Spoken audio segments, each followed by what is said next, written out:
Tais-toi! Mais fais un effort! Quel idiot! Bon, stop. Quel que soit ton interlocuteur, tu ne peux pas lui parler comme ça. C'est contre-productif. Surtout si tu veux faire passer un message. En tant que référent, tu dois savoir t'adresser de manière non violente aux personnes avec qui tu travailles. Pourquoi? C'est ce que nous allons voir dans la question posture du jour. Pourquoi utiliser la communication non violente au sein de ses équipes?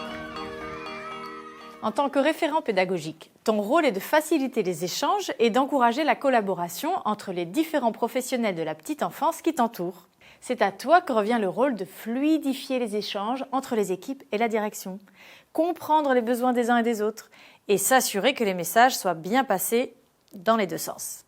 Donc, grâce à toi, il faut qu'il y ait moins de conflits et plus d'actions.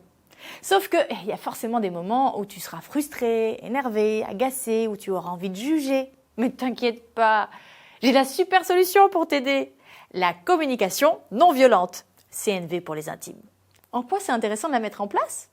T'inquiète, Super Posture est là pour te l'expliquer. Tout se passe dans notre petit cerveau. Qu'est-ce qu'on ferait sans lui, hein? Sache que la CNV, c'est bénéf aussi bien pour les professionnels qui t'entourent que pour toi. Lorsque tu l'utilises, tu crées un environnement favorable à la coopération et à la résolution de problèmes. Tu veux savoir pourquoi? Car la CNV se base sur la compréhension, l'empathie et la régulation des émotions. Est-ce que tu sais qu'il existe une hormone qui se libère quand on se sent compris, en confiance, aimé et épaulé?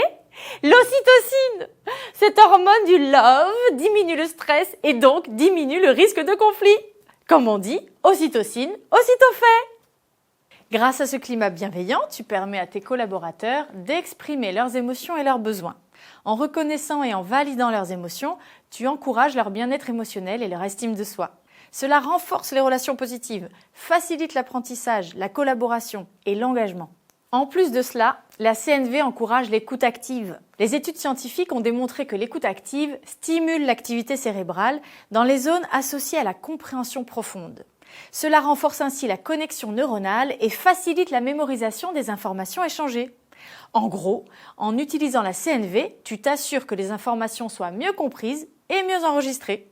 Là, tu te dis que c'est déjà incroyable tout ce que te permet la CNV. Mais c'est pas fini. Parce que oui, qui dit non violent dit aussi meilleure gestion d'éventuels problèmes. Utiliser la CNV va te permettre de prendre du recul sur la situation, mais aussi sur tes émotions, de prendre le temps de la réflexion et donc de trouver la meilleure solution. Alors, s'il suffit juste d'appliquer une communication non violente pour créer un environnement propice à la réussite éducative, franchement, vas-y, libère la non-violence qui est en toi!